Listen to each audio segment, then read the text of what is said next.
주도 섹터 공략 시간입니다. 오늘 여러 가지 고민들 KB증권 프라임클럽 민재기 팀장님과 풀어보겠습니다. 안녕하세요. 네, 안녕하세요. 네, 앞서 오프닝에서 말씀드린 것처럼 TSMC 실적을 기다리면서 좀 관망세 뚜렷하게 나타나고 있습니다. 외국인들이 오늘 또 거세게 파는 것도 영향을 미치는 것 같고요. 잠시 뒤에 나올 실적에 따라서 어떤 변화가 있을 것인지 시장 전략 궁금합니다.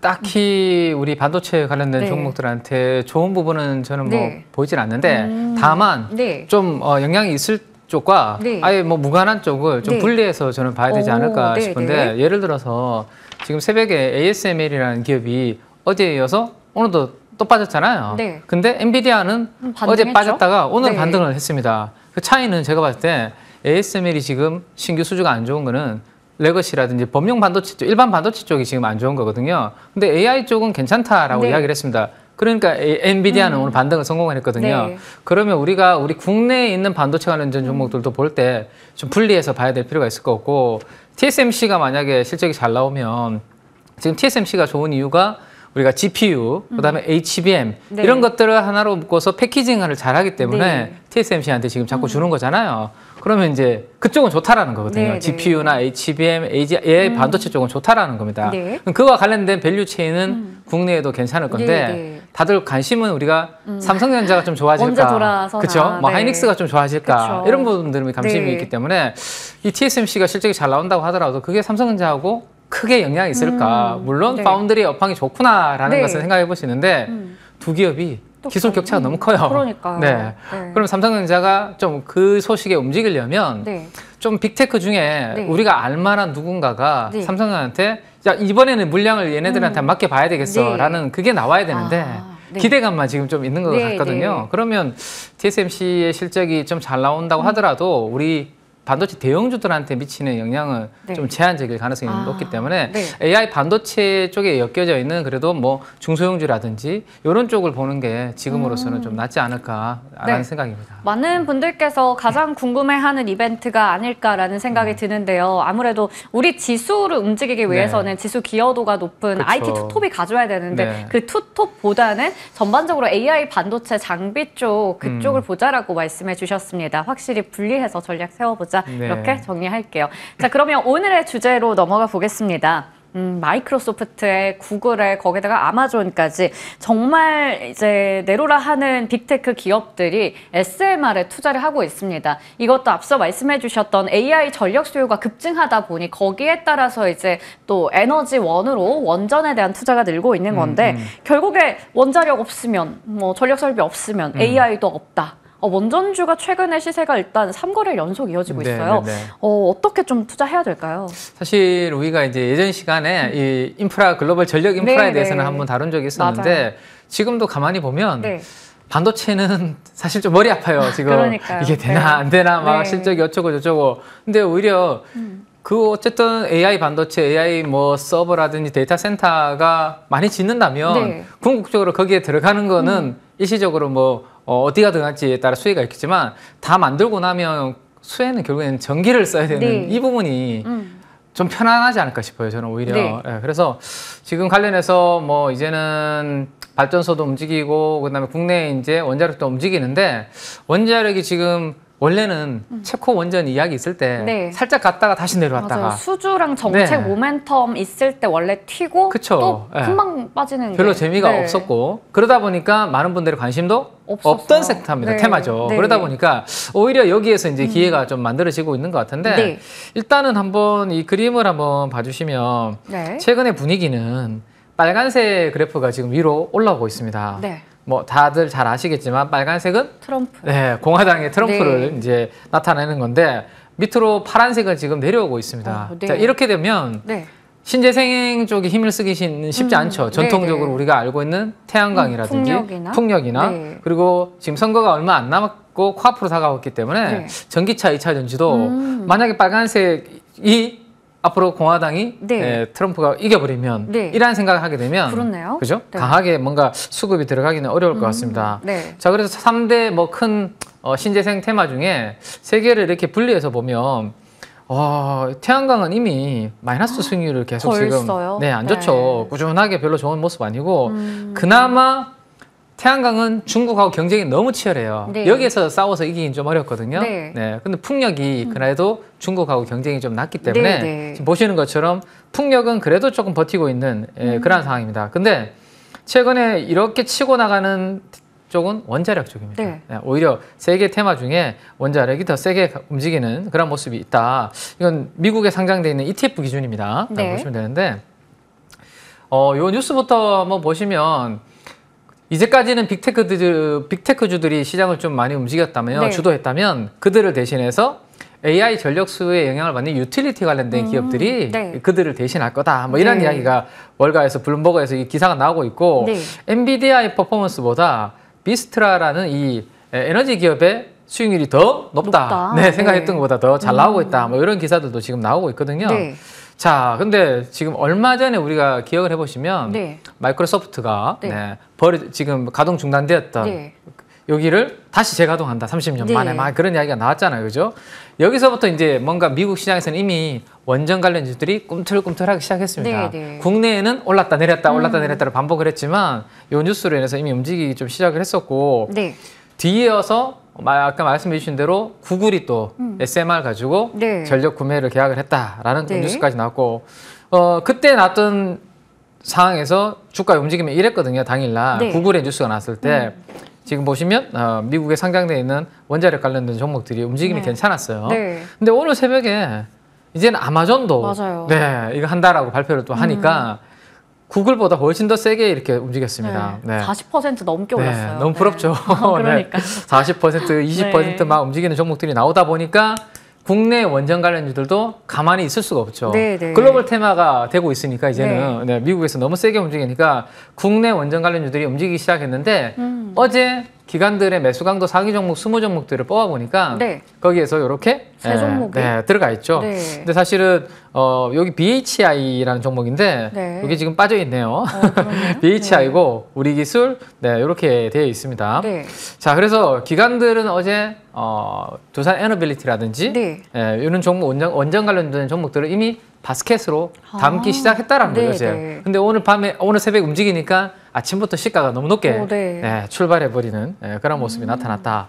그래서 예전에 우리가 한번 이런 것들도 있으니까 한번 보자라는 말씀드렸던 네. 게 글로벌 원자력 ETF가 있다라는 말씀을 드린 적이 있고 거기에 원자력 비중이 높은 발전소 관련된 기업들이 이렇게 편입이 돼 있으니 네. 국내 관련된 기업들이 조금 답답하다면 네. 미국에 있는 원전 관련주들이 들어가 있는 ETF. 국내 ETF 네. AI 전력 인프라라고 이렇게 조회하시면 많은 ETF들이 요즘 나오고 네. 있거든요. 거기서 한번 체크를 해보시면 좋지 않을까 싶은데 네. 이제 원전이 움직이지만 분명히 원전은 확실히 시간이 걸립니다. 그죠? 짧게는 8년, 길게는 10년, 15년까지 걸리기 네. 때문에 이게 나중에 진짜 돈이 되고 뭔가 되려면 아직 많이 남아있죠. 네. 그러면 그 사이에 데이터 센터는 계속해서 지어지지 않습니까? 네. 그러면 그 구간에서는 결국 기존의 전통 원료인 가스, 석탄, 신재생 이런 부분들이 네. 결국 같이 가져야 되는데 미국은 아무래도 가스가 지금 계속 붐이 일어나고 있기 때문에 데이터 센터로 인해서 가스의 수요가 이렇게 올라오고 있다라는 이야기도 월가에서 나오고 있기 때문에 그러면 이 가스의 비중이 높은 발전소 전력 회사는 비스트라 에너지 같은 기업들이 이미 주가를 움직이고 있겠죠. 그래서 네. 얘네들이 좀 지금은 단기적으로 주가가 좀 움직였으니까 숨고르기를 또 할 때가 있겠죠, 그죠? 숨고르기를 할 때 그런 ETF 중심으로 한번 관심을 좀 가져보시는 네. 거는 저는 괜찮지 않을까 생각이 듭니다. 네, 좋습니다. 비스트라 에너지까지 아이디어를 주셨는데 지금 또 속보가 나가고 있습니다. 저희 기다리고 있었던 대만의 TSMC 실적 나왔는데 3분기 순이익 전년 대비 54% 급증했다라고 합니다. 여기에 대해서는 이제 시장의 반응 확인해보자 미리 전략 좀 챙겨봤었는데 지금 지수나 반도체 쪽에 있어서 아직까지 이제 특별한 움직임은 확인이 되고 있나요? 어떻게 봐야 되나요? 지금 보니까 삼성전자가 조금 전에 약보합이었는데 네. 그래도 강보합으로 지금 그래요? 조금 전환이 전환됐나요? 네. 되고 있는 것 같습니다. 하이닉스도 지금 1.5%까지 상승폭을 지금 키우고 있거든요. 네네. 일단은 TSMC가 저렇게 잘 나왔다는 것은 반도체 전체의 업황은 그래도 좀 잘 되고 있다는 것을 보여주니까 네. 우리나라 반도체 대형주들도 일단 네, 저가 매수는 조금 들어오니까 그나마 네. 좀 다행인 것 같네요. 네. 일단 지금 시세 한번 확인해 볼게요. 삼성전자 말씀해 주신 것처럼 0.34% 정도 일단은 상승으로 전환이 되긴 했습니다. 다시 한번 6만 원의 터치가 나올지 봐야 될 것 같고요. 그리고 SK하이닉스 말씀해 주신 것처럼 오름폭을 좀 키웠네요. 1.48% 상승한 19만 1,000원대 위에서 일단 움직이고 있습니다. 지수 단에 있어서도 변화가 있는 것인지 오늘 아무래도 IT 투톱이 좀 부진했었는데 올라간다면 또 방향성을 참 못 잡고 있었던 우리 지수는 어떻게 되는지 봐야 될 것 같아요. 여전히 약보합권이긴 합니다. 그리고 코스닥도 한번 체크해 볼까요? 이쪽도 아직은 약보합인데 아직 저희 마감까지 한 시간 좀 남았거든요. 꾸준히 좀 보면서 또 저희와 함께 전략 챙겨보시길 바라겠습니다. 자, 그러면 저희는 다시 본론으로 돌아가겠습니다. 원전 이야기 해봤고요. 이번에는 제약 바이오 쪽 궁금합니다. 수급이 여전히 살아있기도 하고요. 또 최근에는 비만 치료제 쪽에 많은 수급이 몰리기도 하더라고요. ADC나 뭐 비만이나 방사성 의약품 이런 쪽이 순환매 잘 돌고 있는 가운데 또 세포 유전자 치료제 뭐 이런 것도 있고요. 어느 쪽에 좀 주목을 해야 될까요? 네, 일단 뭐 좀 전에 우리가 반도체도 세부적으로 들어가서 이제 네. 좀 분해를 좀 해야 된다라는 말씀드렸는데 바이오도 바이오 안에서 카테고리별로 순환매가 지금 좀 일어나고 있습니다. 그래서 단기적으로 좀 많이 오른 것보다 좀 새롭게 뭔가 움직일 만한 그런 부분들을 한번 공부를 해보는 거 괜찮은 것 같아서요.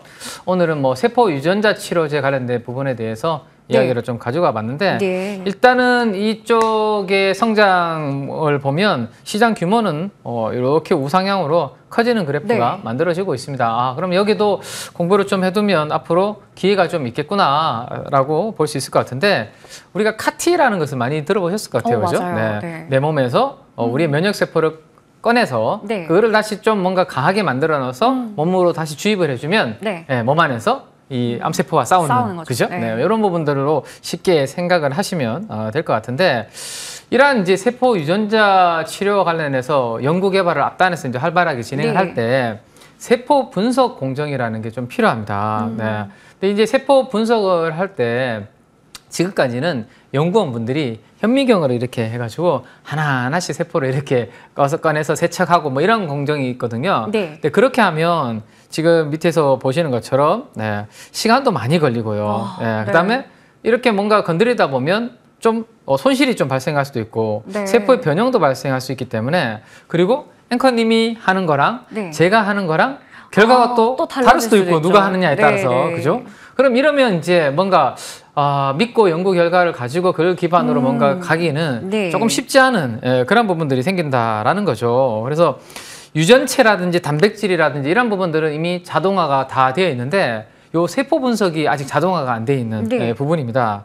그래서 세포 분석 공정을 자동화를 하게 되면 지금 보시는 것처럼 비용도 많이 절감되는 시간이 당연히 전략되니까 그렇죠. 비용도 절감되는 그런 부분이 있기 때문에 앞으로 이 유전자 세포 치료제 관련된 부분은 이 세포 분석 공정을 자동화하는 게 트렌드가 아마 되지 않을까라는 생각을 해볼 수 있을 것 같은데 지금 이제 우리 큐리옥스 바이오라는 회사가 상장 기업 중에 레미나 워시 기술이라는 이 부분을 가지고 이 세포 분석을 이 공정을 자동화하려고 지금 계속 장비를 만들고 있는 그런 기업이다라고 보시면 될 것 같아요. 그래서 그냥 이제 단순하게 우리가 손으로 해서 원심 분리법을 이용하는 것보다 이 레미나 워시라는 기술을 이용하면 세포의 손상 없이 아주 깔끔하게 좀 진행이 된다. 이 장점이 위에 이렇게 나와 있는 부분이거든요. 그래서 당연히 사람이 아니라 장비로 자동화를 하려면 누가 하든지 간에 똑같은 믿을 만한 그런 신뢰성 높은 결과가 나온다라고 이해를 하시면 될 것 같습니다. 그래서 그러면 지금까지는 이게 도입이 안 돼 있기 때문에 미국의 FDA라든지 이런 기관들에서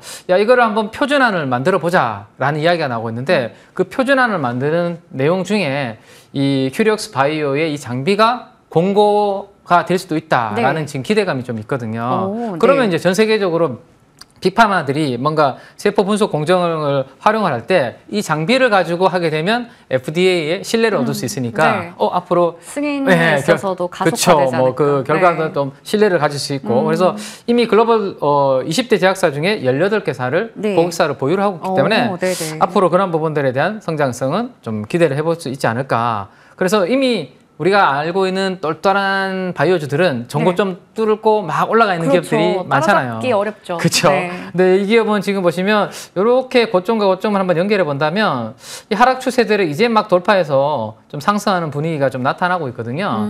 그러면 단기적으로는 주가가 조금 뭐 어제 오늘 좀 움직이고 있는 것 같은데 네. 혹시라도 또 제약바이오가 살짝 쉴 때 숨고르기를 좀 해준다라면 앞으로 나올 그 뭐 표준안에 네, 네. 해당된다라는 기대감이 만들어진다라면 전고점을 좀 돌파해서 움직이는 그러한 그림이 좀 만들어질 수 있기 때문에 세포 분석 표준안 공고안의 뉴스 플로우를 좀 보시면서 공부를 좀 해두시면 네. 제가 봤을 때는 뭐 제약바이오의 흐름이 대세가 된다라면 충분히 같이 좀 수혜를 받을 수 있는 네. 분야가 되지 않을까 그렇게 네. 생각이 되네요. 저희 공부를 열심히 해봤습니다. 네. 오늘 제약바이오 여러 가지 테마와 종목의 순환매를 보이는 가운데 또 세포 분석 공정 자동화에 따라서 이름은 굉장히 해외 기업 같지만 또 네. 우리 쪽에 상장되어 있죠. 큐리옥스 바이오 시스템즈에 대해서 아이디어를 주셨습니다. 오늘 여러 가지 이야기 나눠봤고요. 지금까지 KB증권 프레임클럽 민재기 팀장님과 함께했습니다. 고맙습니다. 감사합니다.